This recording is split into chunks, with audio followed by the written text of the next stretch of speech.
my name is Julie and this is KS Mom Crochets, and today is a crochet tag video. I was tagged by Crochet with Claudia.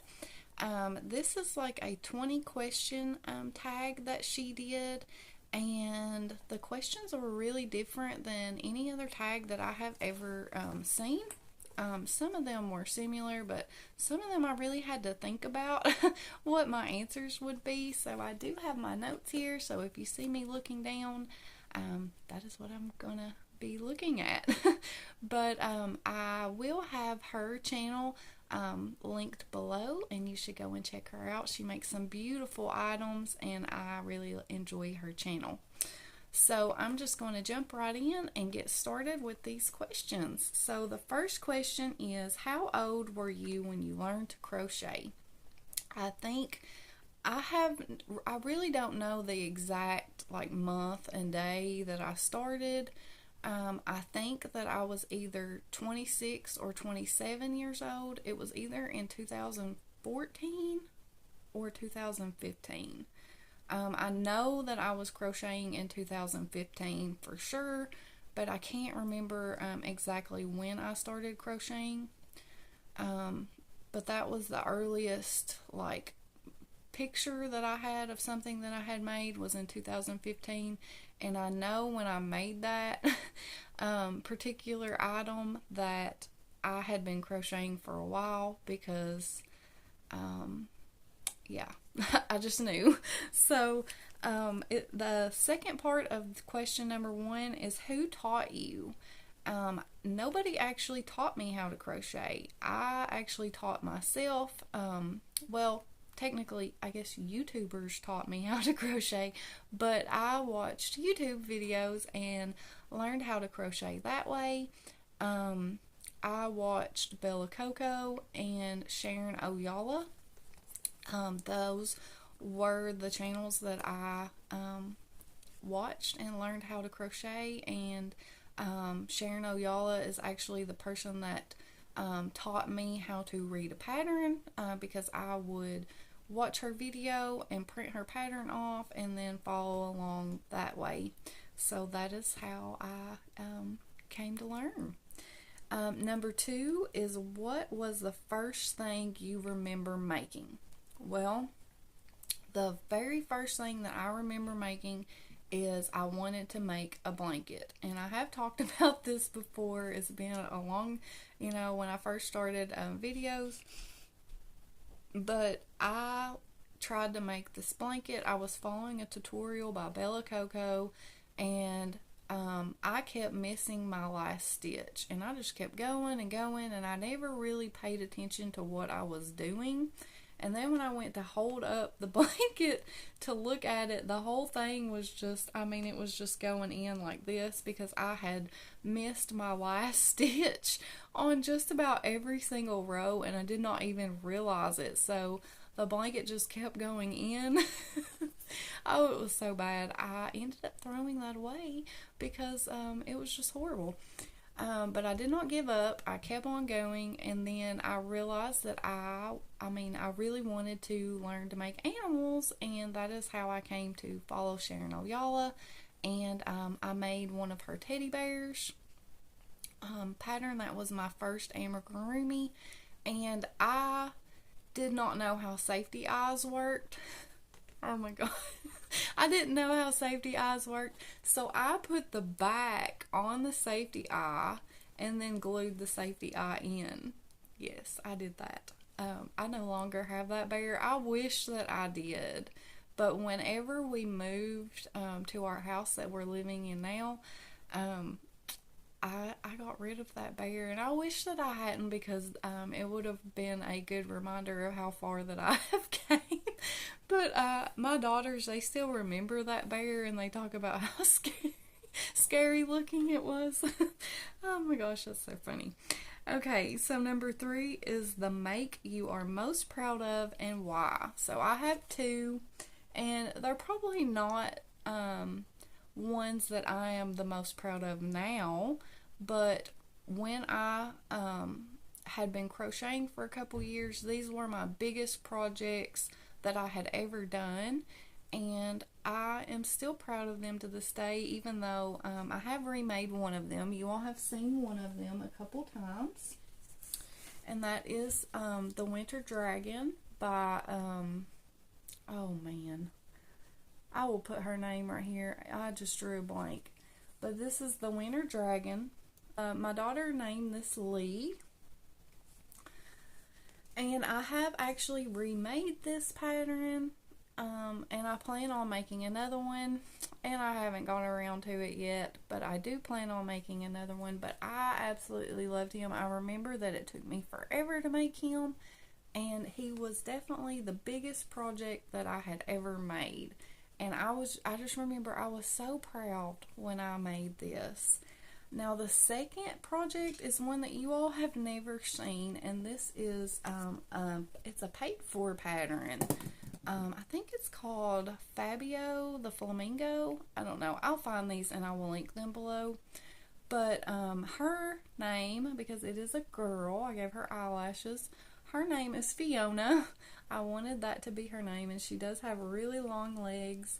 But this was my second biggest project, and the dragon was for my daughter Caitlin, and this I wanted to do something special for my other daughter Shaylee, and so I made her this flamingo. And so she sits on Shaylee's dresser, and she has little dog glasses that she wears all the time. And yeah, this was definitely one of my favorite projects that I had ever made, and I was really proud of her too when I finished her. She's not perfect. I didn't do a really good job sewing on the wings. There's some indents here and stuff, but I was really happy with how that flamingo turned out. So number 4 is the oldest ball of yarn in your stash. Well, I had to look. Obviously, I have only been crocheting for around 7 or 8 years, so I don't have yarn that's really that old. I don't have any that I have actually went to the store and bought new, and now that it's, you know, it's old, considered old yarn. But this yarn that I have is one that I have held on to that I have not used, and it is this right here. And I got this for a whole 99 cents at a thrift store. It's like where people set up booths inside, and then you can go in and shop and buy yarn. And they had a booth in there that had a bunch of yarn, and when I first started crocheting, I did not know that Hobby Lobby and Michael's and Joann's existed. I didn't know that you could shop for yarn online. I didn't know anything. The only place that I knew that sold yarn was Walmart. And so when I seen yarn at this thrift store, I got so excited because it was my first time ever buying like a lot of yarn at once, and it was really cheap, so I was really happy. The one reason that I have never used this is because it is so rough, like, and it just feels really weird. But this is called Dawn Knitting Worsted, and it says used for sweaters, afghans, and fashion accessories, and it's by the American Thread Company. Trying to see, it's a virgin wool. This is wool. That's why it feels so weird. It's probably why I've never used it. I thought it was acrylic this whole time. Yeah, that's probably why. Yeah. It's not bothering my hands though. I thought that I was allergic to wool. But yeah, so I just learned something new about this yarn. I did not know that it was wool yarn. But here's the label. It's really crinkled up. And yeah, it says that it's virgin wool. It doesn't say how many yards are in it. No wonder it feels so rough. Huh, that's so funny. Okay, well then there you go. I really thought this whole time, I've had this for years, ever since I first started crocheting. So that is my oldest ball of yarn that I obviously did not know anything about. So the next question is number 5, and it is, do you hold your crochet hook in a knife grip or a pencil grip? And I do have a crochet hook here, and this is how I hold my yarn, which I'm assuming is the knife grip, because you know, you hold your pencil like this, and I don't hold my hook like that. I hold it like this, so that would be a knife grip. And then number 6 is, do you prefer a Boye style hook, a Susan Bates style, or a hybrid? And I am pretty sure that I like the Boye style. Whenever I first started crocheting, I bought metal hooks, and they were Boye hooks, and that is just what I'm used to using. I'm assuming that the Clover Amours, which takes us into number 7, which is your favorite brand of hook, and it is the Clover Amour. That is my favorite hook. But I am assuming that the Clover hook is a Boye style. I think the Susan Bates is just a little bit pointy. And you know, I'm not really sure if I have ever used a Susan Bates hook. I may have, and I just forgot, because I do have like a little thing full of hooks that I don't use anymore, because once I found the Clovers, I really do not use any other hook anymore. This is the one that I prefer. Number 8 is favorite hook size or range of sizes. So I have 3 here. For my Annie's with the cotton yarn, the thin cotton yarn, like a 2-weight cotton, I always use my 2.75 millimeter the letter C hook for those. And then if I use acrylic yarn or like a 4-weight yarn to make amigurumi, I use a 4 millimeter, which is a G. I have to look, which is a G hook. And then if I make a blanket with a 4-weight yarn, then I use the 6 millimeter. So that is or a J hook, and that is my 3 favorite hooks, the ones that I just could not live without. Okay, so number 9 is favorite weight of yarn. Well, I have 2. My favorite weight is a 2-weight cotton. I love the 2-weight cotton, or like a fingering weight cotton, to make my amigurumis. I really like the stitch definition that it gives. And then the 4-weight acrylic is definitely my go-to. I always used a 4-weight acrylic for years and years and years, and I just started using the smaller cotton yarns close to a year ago, I guess. I don't know exactly how long it's been, but I have been using them for a little while, and I love them, and I don't think that I will ever go back. And then your favorite yarn fiber and why. My favorite yarn fiber is acrylic. I just love acrylic yarn. I have always loved acrylic yarn. Like I mentioned with that yarn, I didn't realize that it was wool, because I always thought that I was allergic to wool, because I have used a Karen cake, the ones that have wool from Michael's, and it just made my hands itch like crazy.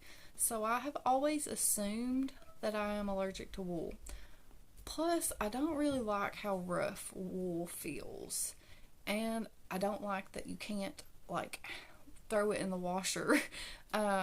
I like easy, and I don't want to hand wash everything that I make, and people that I gift things to, I don't think that they would take the time to hand wash it either.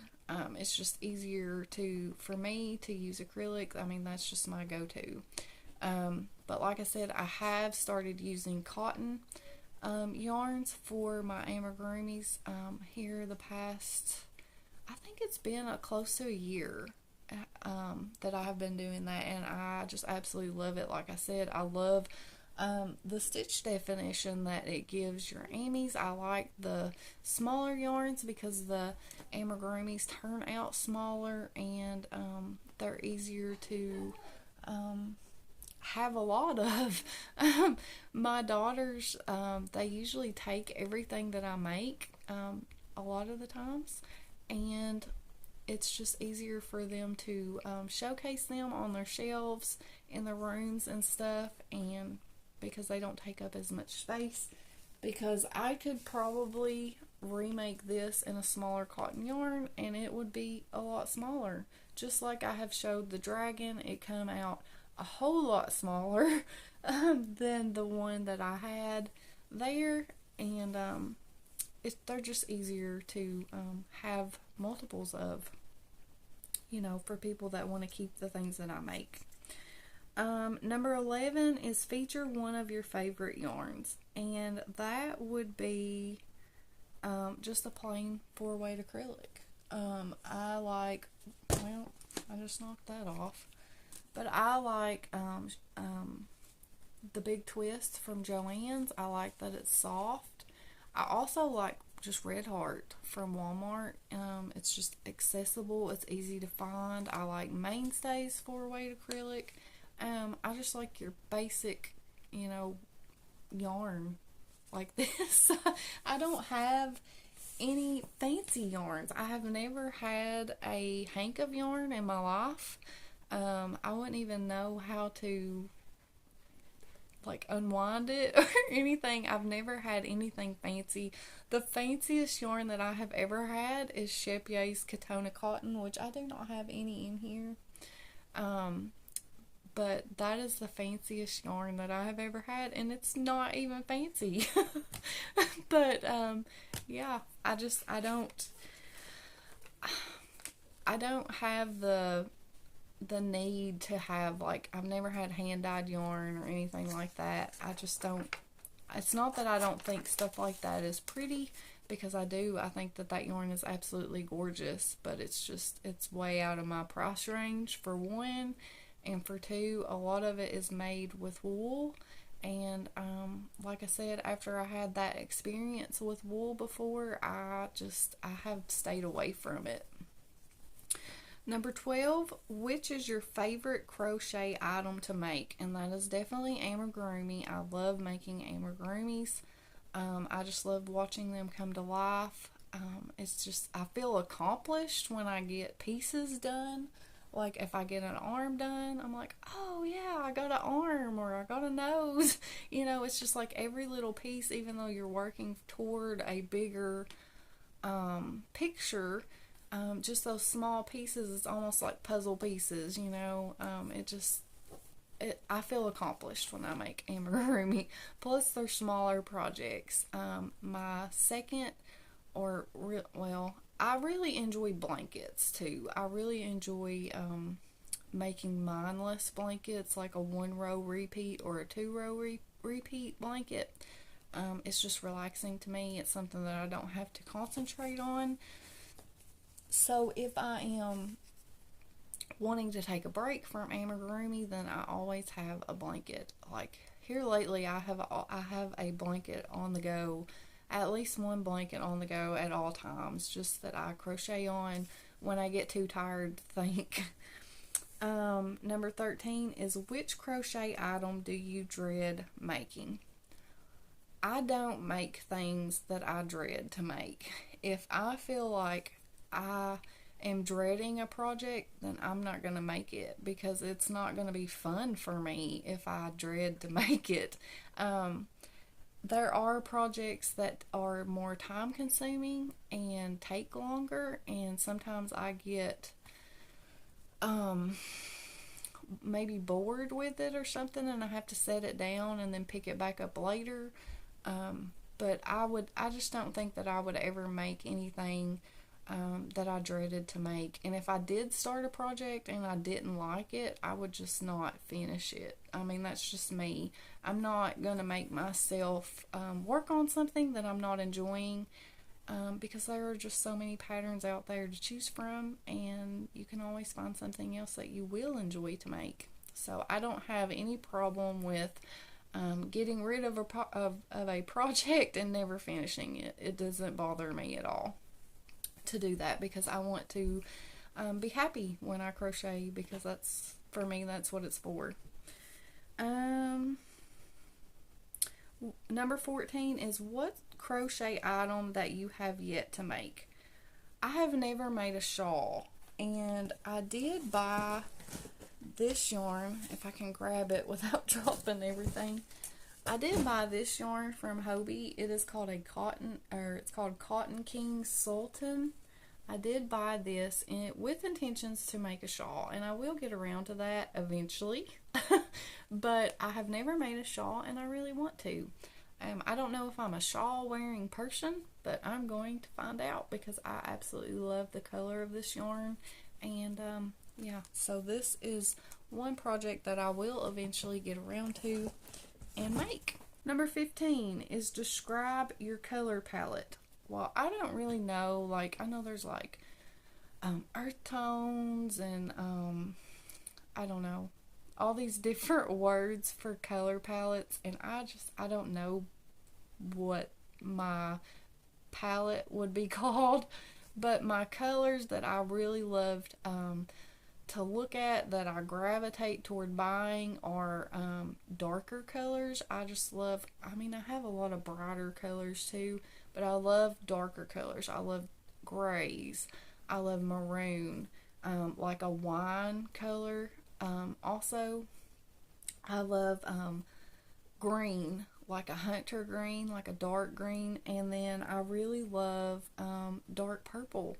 And I just think all those colors look good together too. So whatever color palette that would fall under, then that would be my color palette.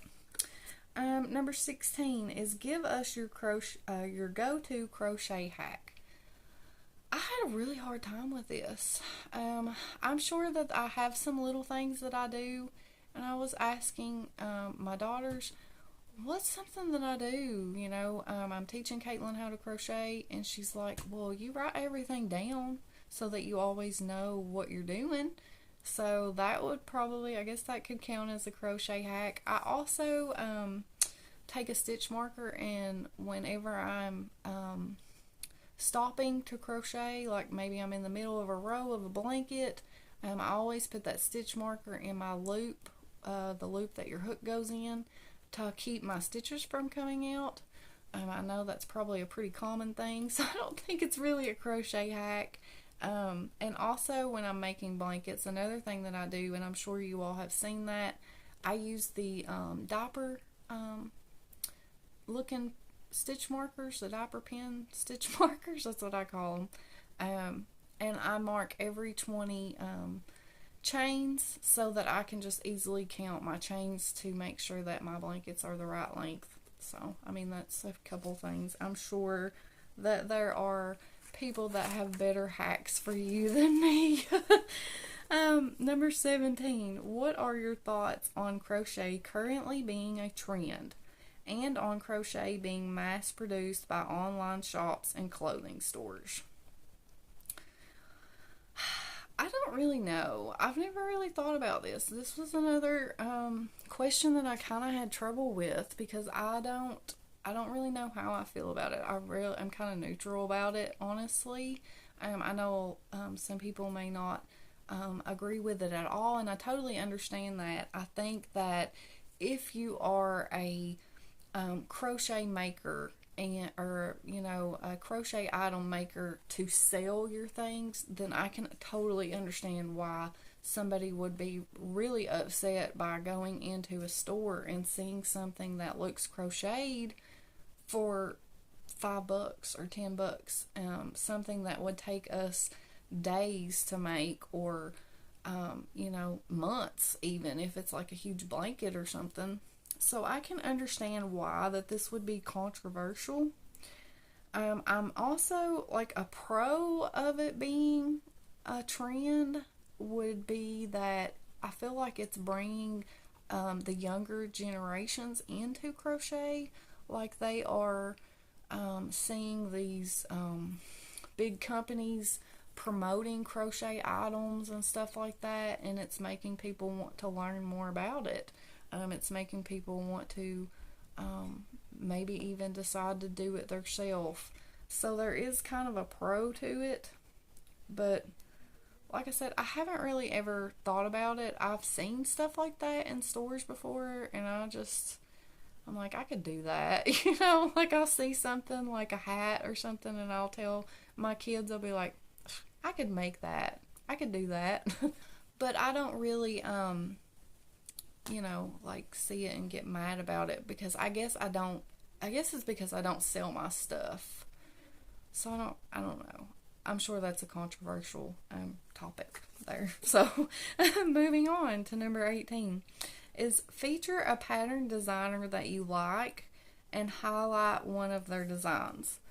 This one was really hard because I really like a lot of designers. I don't really have anything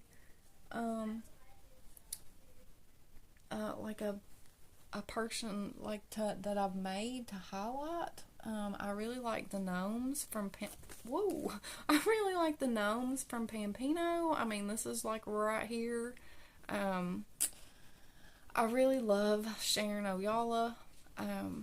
Like I mentioned earlier, I love her patterns. I love Carrie Lord.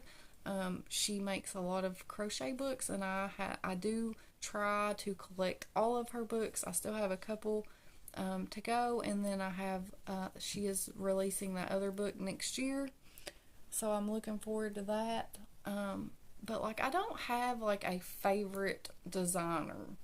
Like I just kind of go on like what inspires me that day, and it could be somebody that I've never even heard of, or it could be somebody that I've made tons of patterns from. So I don't really have one, I guess I should say. Sorry about that.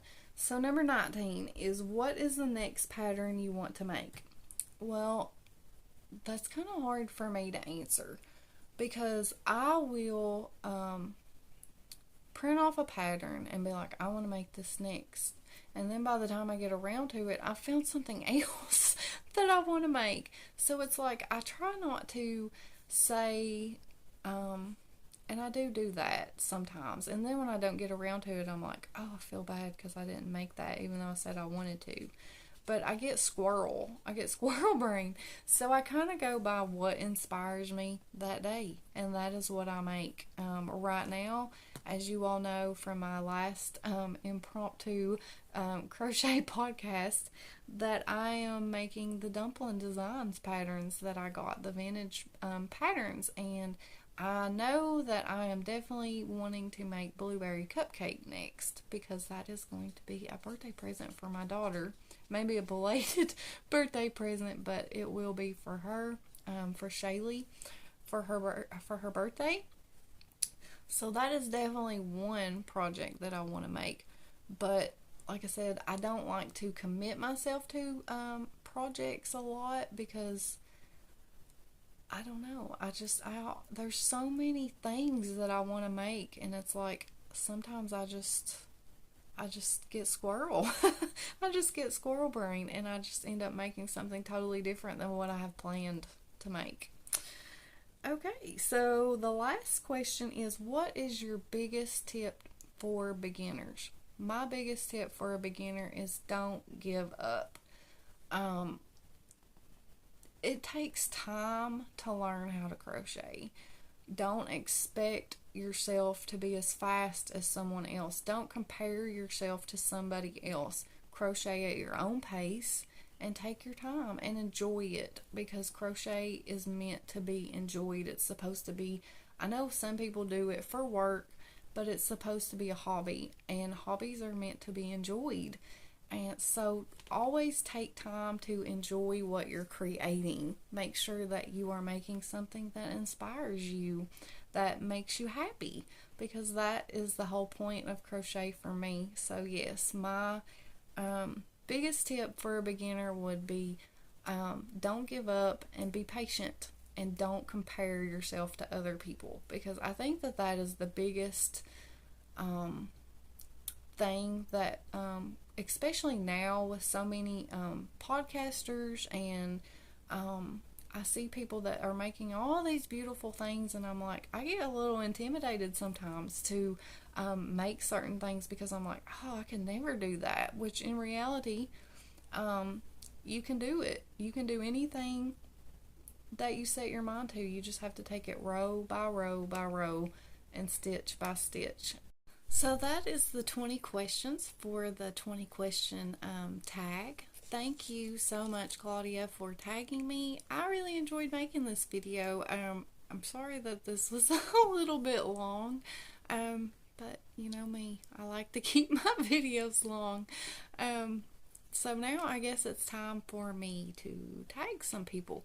I thought about it, and I think that I'm going to tag some people that I have never tagged before.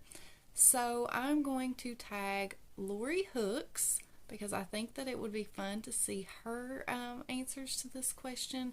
And then I'm going to tag Llama Mama Kayla, because I would really like to see what her answers would be. And then this may be a little bit ambitious, but I watched a tag video, actually a couple tag videos from this person, and they said that they had never been tagged, or that they hadn't been tagged in some of the tag videos that were going around. And I'm thinking, how did this person not get tagged? Because they're really popular YouTube channel. So I'm going to go out on a limb here, and I'm going to tag Terry from Yarn Joy podcast, because I would just love to hear Terry's answers, because I know that she has been crocheting for a long time, and it would be really fun to see what she has to say about this question tag too. But I am also going to tag anybody that wants to do the tag video. So tag, you're it. And if you make videos and you do this tag video, then please let me know in the comments, because I would totally love to watch your video and hear your answers. Like I said, these questions were a little bit different. Some of them were a little bit difficult to answer, but it was fun. It was fun anyway, because it's questions that you normally don't see in these types of question tags. So I hope that you all enjoyed this video, and I'm gonna go, and I will see you all real soon in another video. Bye.